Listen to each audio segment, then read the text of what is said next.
cidadania, educação, comunidade, saúde, comunicação, universidade, cultura, debate. Cidadania em debate.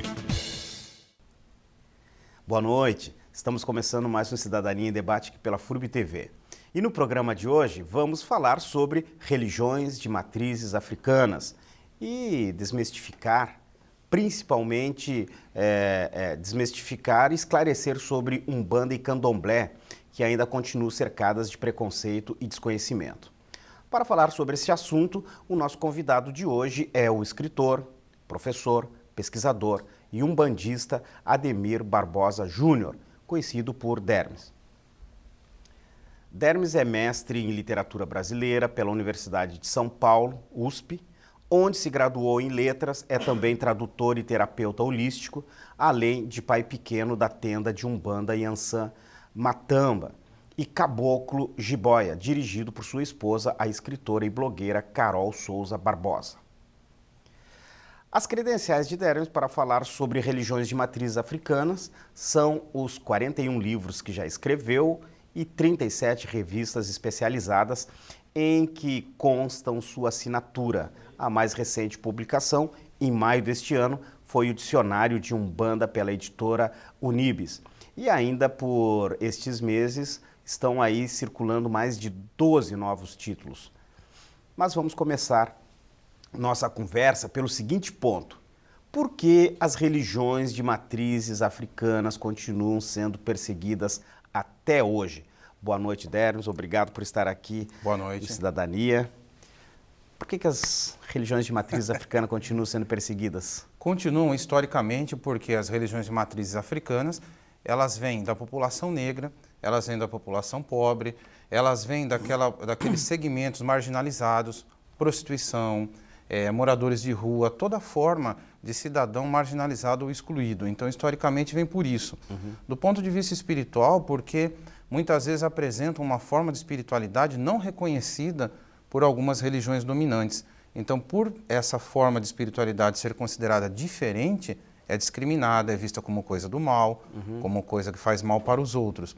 O que, por princípio, já é equivocado, porque a religião é religar com o divino. Se eu vou me religar com o divino, como é que eu vou praticar o mal? Logo, se praticar o mal institucionalmente, já não é uma religião, já começa por aí. E nisso não se inscreve nem a Umbanda nem o Candomblé. Aliás, falando de Umbanda e de Candomblé, para quem não conhece, não pesquisa, parece meio igual. A gente sabe que não, né? Tanto Umbanda e Candomblé, inclusive com cerimônias relativamente diferentes uma de outra. Mas eu gostaria que você explicasse o que tem de semelhante e o que tem de diferente entre Umbanda e Candomblé. Então vamos falar de semelhantes primeiro, até por conta do diálogo interreligioso, não é? Eu costumo dizer que são religiões irmãs, como você citou, a liturgia é diferente, a questão teológica é diferente, mas dentro da própria Umbanda existe uma diversidade muito grande, dentro do Candomblé também, as nações, como a gente diz, as diferenças de casa. Grosso modo, a Umbanda é uma religião brasileira, ela nasce, digamos assim, oficialmente em 1908, embora já houvesse manifestações semelhantes e até mesmo religiões próximas, como a Cabula, como a Macumba, que é um termo também muito mal interpretado. O Candomblé também nasce no Brasil, ao contrário do que muita gente pensa. Ele não é uma religião africana, porque o culto aos orixás na África era um culto feito por clãs. Então, cada clã cultuava um determinado orixá e o seu exu correspondente. No Brasil, a senzala foi uma oportunidade de agregar segmentos, muitas vezes até inimigos, que passaram a cultuar juntos os orixás. Por isso que a gente diz que cada casa de candomblé é uma pequena África. Então, por exemplo, nós éramos escravizados e eu cultuava Xangô e você cultuava Ogum. Então, nós passamos a cultuar Xangô e Ogum juntos. Então, essa é uma das belezas do candomblé. Também surgir nesse formato que nós conhecemos em solo brasileiro. E a Umbanda que tem todos os elementos ali já agregados, que Sim. seria a religião católica, que aparece ali, aparece o espiritismo, Exato. aparece o candomblé e aparece inclusive o islamismo, né? Sim, tem muitas questões. E onde e como aparece, por exemplo, o culto aos orixás, né, é uma semelhança com o candomblé, o culto aos pretos velhos, que é o ancestral escravizado, não apenas, né, mas para resumir também, a própria questão da pagelância, o culto aos caboclos, então, ao ancestral brasileiro, indígena. Nós temos também o trabalho com a linha do Oriente, Nós temos, como você citou, o espiritismo dito kardecista, a própria questão do estudo da mediunidade e da literatura espírita, Chico Xavier e outros autores que também dialogam com a Umbanda. Então nós costumamos dizer assim, até alguns pesquisadores não colocam o título religião de matriz africana para Umbanda. E no dia a dia, no bate-papo, a gente coloca, sim, a matriz africana também está na Umbanda, é uma de suas matrizes, não é? Por ser uma religião plural. Por vezes as pessoas confundem sincretismo com bagunça, com confusão, mas não é. É uma questão de identificação, de identidade e também de mescla. Então isso fica bastante claro na Umbanda, né? O Zeca Pagodinho canta isso. Eu vou ao terreiro, né, bater tambor e também vou à igreja sendo uma vela. E sem perder a identidade. Quer dizer, eu sei o solo que eu estou pisando e reverencio todos os demais. E quais seriam as diferenças possíveis de apontar entre candomblé e umbanda? É só pegar essas duas, né? Eu diria que a diferença principal é na própria concepção de orixá, porque no candomblé principalmente se vê o orixá como um ancestral divinizado, um ancestral mítico divinizado, e a umbanda, em linhas gerais, você vê o orixá como uma força espiritual que não necessariamente encarnou. Então existe essa diferença básica teológica que também por vezes se mescla em algumas umbandas, em alguns candomblés.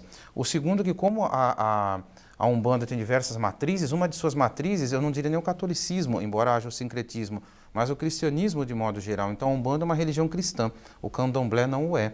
Não é? Então o que acontece? Embora muitos candomblés a gente também encontra imagens sincretizadas e havia até aquela prática de alguns séculos, alguns lugares ainda permanece, de o sujeito fazer o santo no candomblé, como dizemos popularmente hoje, e amanhã frequentar uma missa católica por conta da discriminação. Hoje já não há mais necessidade disso, embora a discriminação seja grande, continue a perseguição, a destruição de terreiros, infelizmente, né? Não é a primeira vez que o Cidadania em Debate traz essa discussão de religiões de matriz africana aqui para o programa, e a gente traz porque essa discussão ela enfrenta muita dificuldade, inclusive nos veículos de comunicação, inclusive na própria sociedade. A gente sabe que alguns terreiros, né, a gente chama de terreiro, alguns chamamos de terreiro, outros chamamos de casa, outros chamamos de tenda, outros chamamos de roça, eles acabam sendo perseguidos, como o Dermes já lembrou, era perseguido pela polícia, depois perseguido pelas demais igrejas ou demais religiões, né? E agora esse assunto volta à tona novamente, e muito por conta do desconhecimento. Por isso que o Dermes tem livros que ele, enfim, vai explicando ou vai desmistificando essas questões. Olha só, dos 41 livros que ele já publicou, que ele tem publicado, ele trouxe alguns. Ele trouxe aqui, esse aqui é um livro que ele fala do Pombogira, Maria Padilha. Aliás, eu gostaria que você explicasse o que é Pombogira, para começo de conversa. O que é? Pombogira ou Pombagira, como se diz popularmente, é um espírito que se manifesta de forma feminina e trabalha juntamente com os Exus, ditos masculinos, não é? No quê? Na limpeza energética, na limpeza do astral. Como a gente costuma dizer, por exemplo, se há uma ordem de prisão que um juiz lança, não é o juiz que vai fazer a prisão, é o guarda, é o policial, não é? É o oficial de justiça que acompanha. Então o Exu, a gente costuma dizer que nas trevas ele trabalha para a luz. Exu não é o diabo. Como diz o Exu Veludo, que trabalha comigo, que tem essa humildade de trabalhar com esse médium torto, quem diz que Exu é diabo já vive no inferno, né? Porque desconhece o trabalho de Exu, a limpeza espiritual que Exu e Pombogira faz. Pombogira não separa casal, Pombogira não faz amarração, Pombogira faz limpeza energética, equilíbrio energético.